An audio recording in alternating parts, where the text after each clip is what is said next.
Hi friends, hope all of you are doing well.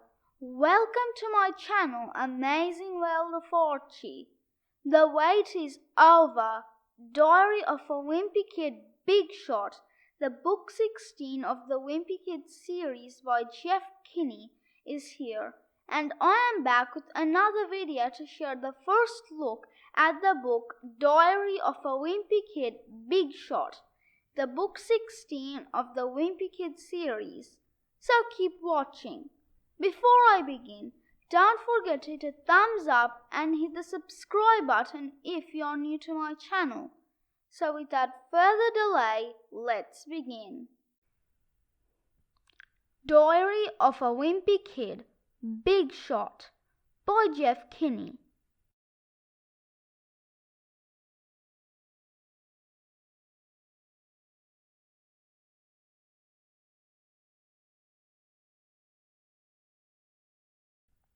September, Monday.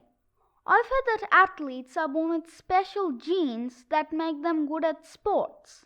Well, whatever those genes are, I guess I was born without them. Mom's always saying that everyone who's part of a team has an important role to play. But when it comes to sports, it seems like my job is to make everybody else look good. Thwack! Ugh! At this point in my life, I'm pretty sure I'm not gonna grow up to become a professional athlete, so I'm officially announcing my retirement. The crazy thing is, I used to actually like sports, but that was back in preschool when sports was still fun. The first sport I ever played was soccer. I didn't know the rules, but neither did any of the other kids. So most of the time it was just pure chaos on the field. Wherever the ball went, we all chased after it. Every once in a while the ball would pop out of the pack and go in someone's goal, then everyone would celebrate. Nobody kept score, so you never knew who was winning or losing. And the parents didn't care because they were too busy doing their own thing. The referees were middle school kids, and they didn't really pay attention to the game either. In fact, the refs didn't even blow their whistles when the ball went out of bounds, so half the time we'd be playing on the wrong field and didn't know it. After the game, we'd always get slushies and junk food at the snack shack, and sometimes we wouldn't even wait for the game to be over to treat ourselves. The coaches were really nice and made sure everyone got a chance to score, and that made everyone feel good about themselves. Doink! Yay! Back then, I was sure I was gonna grow up to be a professional soccer player.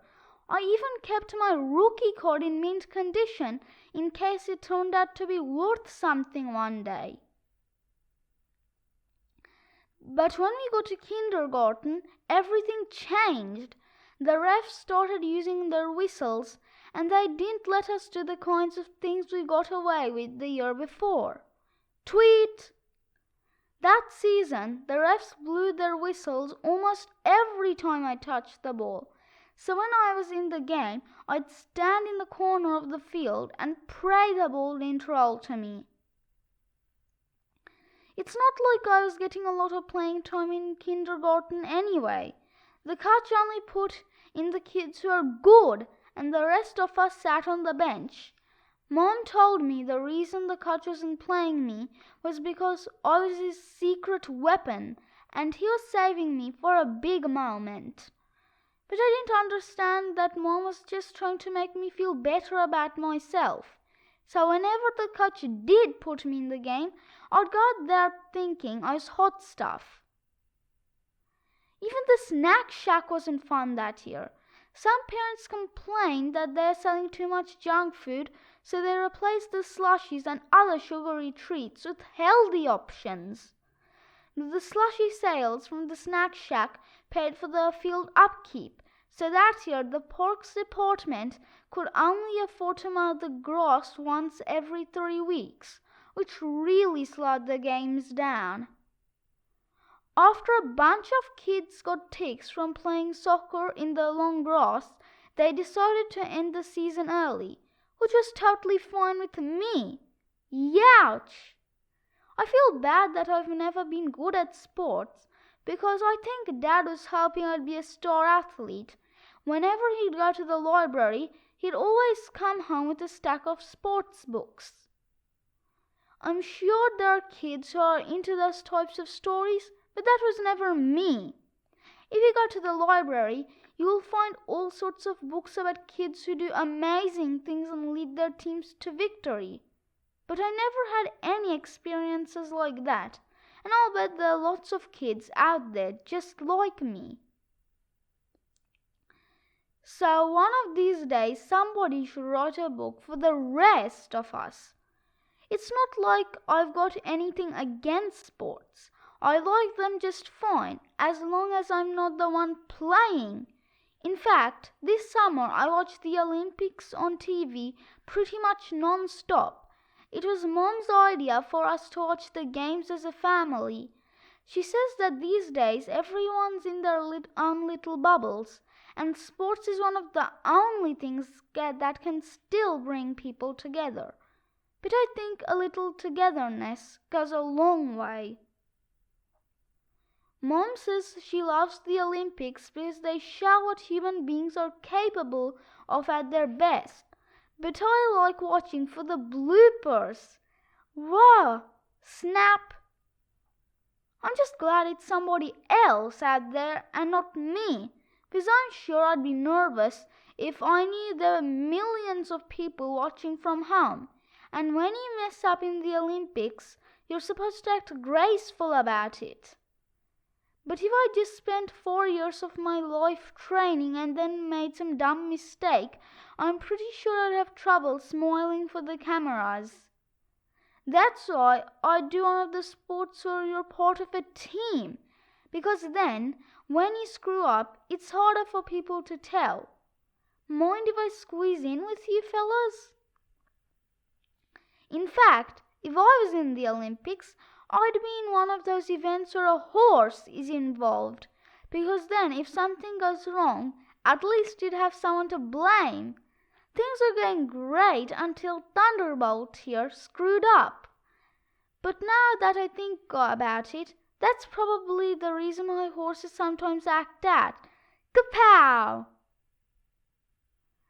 Even though we watched a lot of Olympics coverage, I still don't understand the way everything works. For one thing, I don't see why they only hand out medals to the athletes who take the top 3 spots in a competition.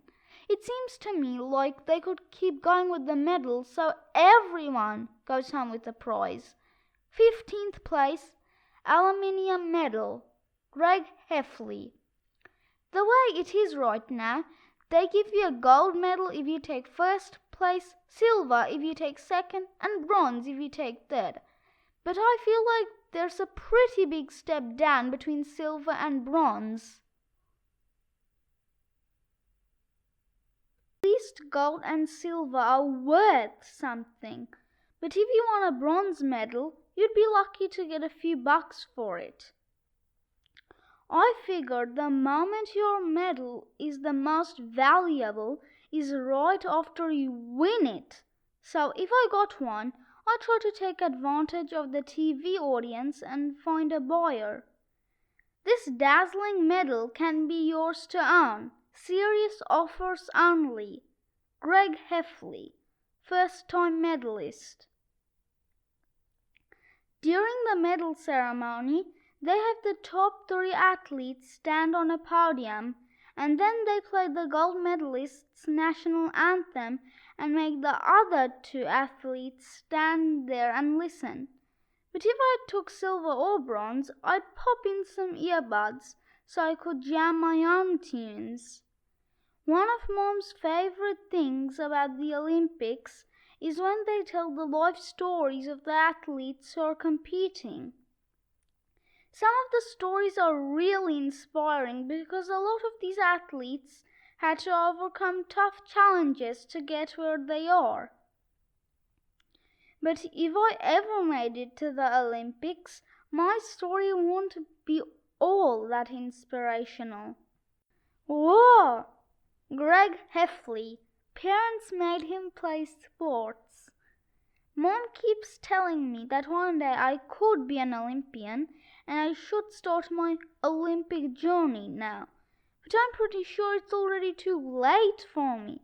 For most sports, you have to start playing really young if you want to be any good. So even if I got serious, I'm sure I'd be competing with kids who are half my age. I've heard that in some countries, they identify kids with potential super early and then they send them off to these elite academies to train around the clock. I really don't think there's any hope for me of becoming an Olympian. But my brother Manny is only in preschool, so maybe he's still got a shot. I'm not an expert on this stuff or anything, but from what I've seen, the kid looks like he's got potential. To be honest, I won't mind if Mom and Dad shipped Manny off to one of those sports academies, because that would be one less person I'd have to share a bathroom with. But maybe there are some sports that you can start when you're a little older and there's still hope for a person like me. Because it would be pretty cool to represent your country as an Olympian, no matter what sport you compete in. And if I want a gold medal, you can bet I never take it off. When you win a gold medal, you're set for life. And even when your Olympic career is over, you can still make a fortune doing appearances and signing stuff. But the real's money in advertising products on TV. And I would say yes to everything as long as the money was good. No chalky residue. Sport stick deodorant. The best thing about being an athlete is that you can retire young. And that would be great for a person like me. Because there are lots of places I'd like to visit and things I'd like to see. So I'm not going to give up on sports just yet. Because who knows? Maybe I could be a person everyone looks up to. Tuesday. It turns out I'm gonna have a chance to prove myself sooner than I thought. When we got back to school after summer vacation, there were posters in the hallways announcing field day. Calling all athletes. Field day is almost here. Next Wednesday, 1:30 p.m. They have field day at my middle school every 4 years. And the last time they held it was when my brother Roderick was my age. I remember him getting excited about the competition because the winning homeroom got free ice cream at lunch. Well, this year they've raised the stakes. If your homeroom wins the competition, your class gets a day off from school. So that has everyone motivated to win. But the person who wants the day off the most is Mrs. Bosch, my homeroom teacher. She's pregnant and is always telling us how hard it is to be on her feet all day. Well, I could use a day off from school too. I don't want to let Mrs. Bosch or the rest of my team down. So I'm actually taking this competition pretty seriously. The thing is, I'm not in the best shape right now. So unless I do something about it, I won't be able to help us on the big day. I told Dad I wanted to get in shape, and he said I could start going to the gym with him. I'm not trying to be rude or anything, but Dad's been going to the same gym for years, and whatever he's doing there doesn't really look like it's working. But I figured anything would be better than what I've been doing for exercise, which is nothing. So after dinner, I threw on some workout clothes and tagged along with Dad. The gym was packed, but I noticed there weren't any people my age there. Dad told me that technically kids aren't allowed at the gym, but if I didn't call attention to myself, I should be okay. There was all sorts of fancy equipment that I couldn't wait to try out. But Dad said it was best to start off slow, and he took me to the area of the gym where he likes to work out. When Dad showed me his exercise routine, I could understand why he hasn't been getting any results. Huff, puff. After Dad did a few sit-ups and jumping jacks, he said he was gonna go relax in the sauna for a while, and that meant I was free to exercise on my own. But the thing is, I didn't really know how to use any of the machines because they were all too complicated. So I had to try and figure things out for myself, and I'm still not 100% sure I was using the equipment the right way. Runt. What I really wanted to do was try out some of the things with screens on them, like the treadmills and the elliptical machines. But people were hogging that equipment and staying on longer than they were supposed to. And even when I gave them a gentle reminder that it was time to let someone else have a turn, nobody seemed to take the hint. You're 20 seconds over the time limit. 45-minute limit per user. Pant, wheeze. While I waited for one of the machines to open up, I passed the time by watching television, but the TVs were all tuned to some boring business show. So I found the remote and changed the channel to something a little more interesting. I guess everyone doesn't have the same taste in entertainment as me, because some lady got off the treadmill to change the channel, but as soon as she stepped off the machine, I jumped at my chance. There's a big screen on the front of the treadmill, and you could choose between all these famous places to take your walk. Pick a route: Camino de Santiago, Pacific Crest Trail, Great Wall of China.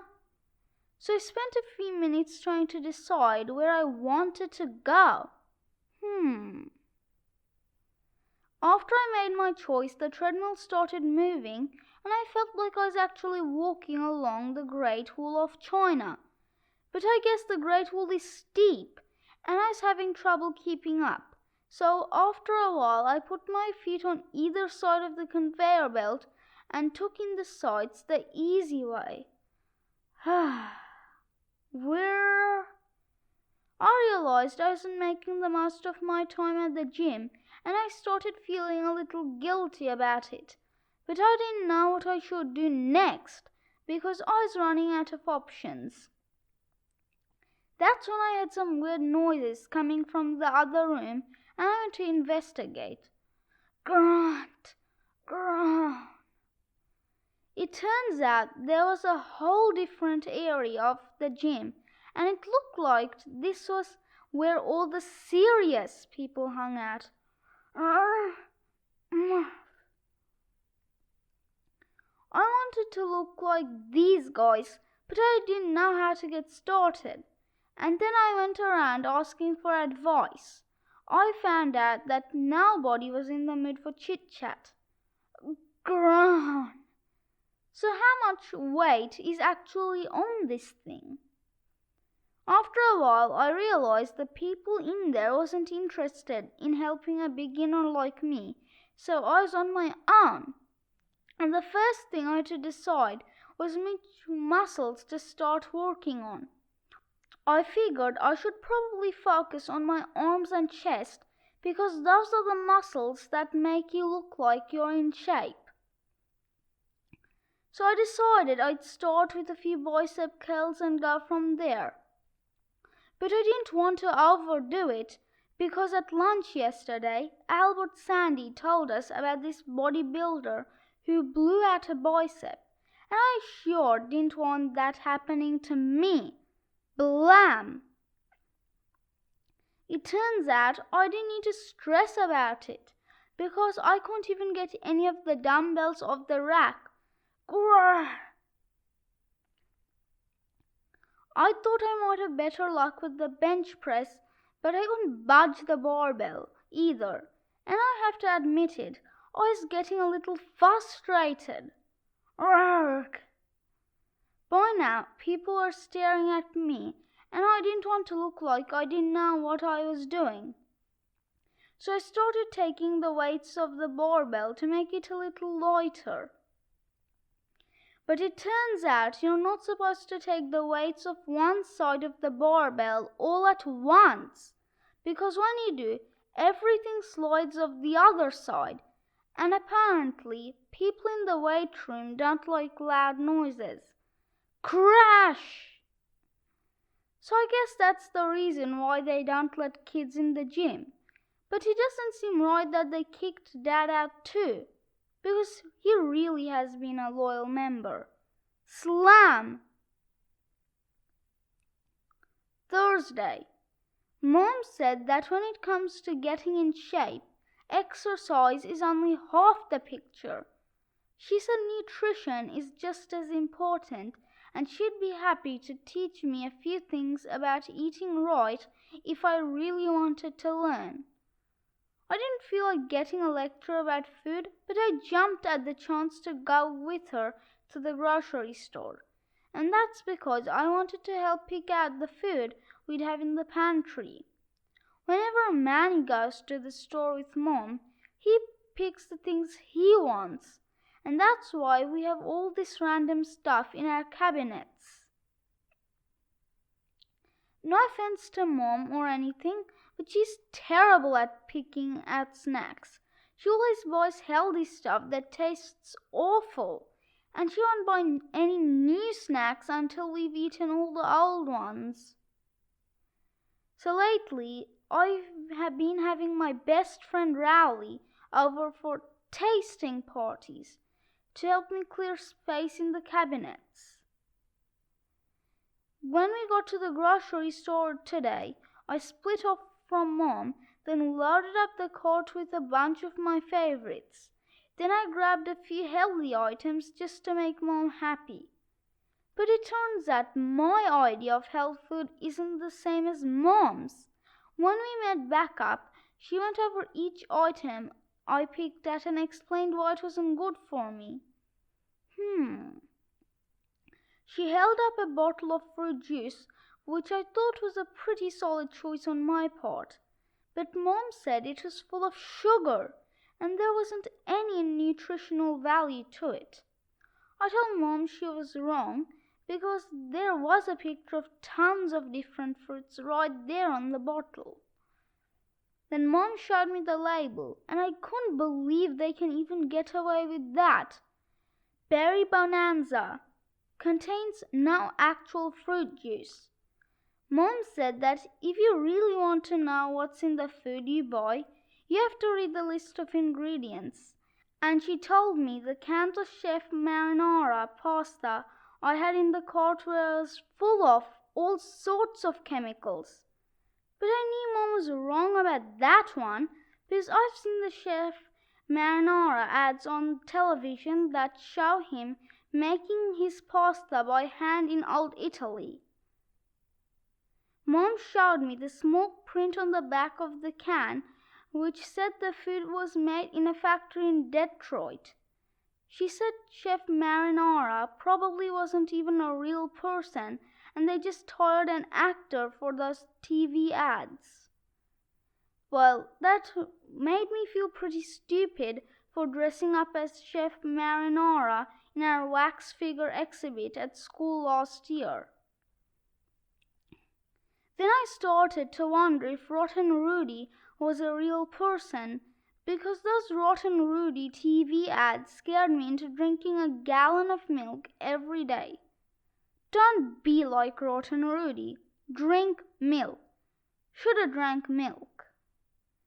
Mom said food companies are really clever about slipping their advertising into places you won't expect, which made me think about the posters that are up in our hallways at school. She explained that sometimes packaged food companies use cartoon characters to get young kids to own their products. And I think she's right, because before we left the house today, Manny was watching an episode of The Murples, where Munchy Murple was chowing down on a bowl of rock candy crunch cereal. Crunch, crunch, munch, munch. Mom told me that when she buys food for the family, she checks the labels and doesn't buy anything with ingredients she can't pronounce. Then she said the best thing to do is buy food with only one ingredient, like fruits and vegetables. Well, I don't know if it's just my generation, but it's a little hard for a kid like me to eat something that isn't wrapped in cellophane or doesn't come in a cardboard box. In fact, if chocolate bars grew in the ground, I'll bet I won't touch them. But if the people who sell fruits and vegetables want to get kids eating that stuff, they're gonna need to step up their advertising game. Barry beet, Brett broccoli, Ashton asparagus, Caitlin carrot. Tuesday. Field days tomorrow, and things have really started to heat up at school. Mrs. Bosch has been making everyone in our homeroom get to class a half hour early so we have extra time to put together our strategy. And she's been getting paranoid about what the other classrooms are doing to prepare.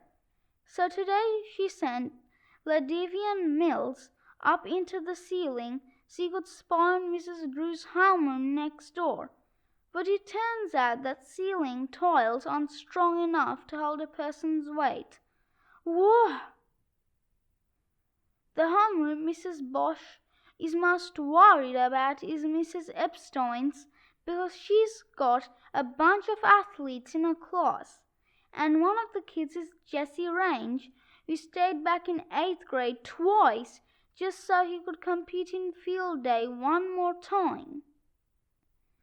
But the team I'm most nervous about is Mrs. Ray's class, because that's the morning detention homeroom, and on field day, I'm sure those guys are gonna play dirty. To make matters worse, we found out who are going to be competing with the grown-ups in this thing. The janitors went to the vice principal and said they wanted to put together their own team because they deserve a day off just as much as us students. I guess that's fair, but the bathrooms have been getting pretty gnarly ever since they started spending all their time training. And now the lunch ladies are getting in on the act, so the cafeteria has basically turned into a gymnasium. The homeroom teachers are getting pretty spooked, so they started trading kids to improve their team's chances. Mr. Esper sent the fastest girl in our school, Ava Hollis, to Mrs. Joy's class, and he got Thomas Keff, who's apparently a specialist in the sponge toss. All this trading has got Mrs. Bosch thinking about making some moves of her own. She even gave me the job of scouting kids from some of the other homerooms to see who we could recruit on our team.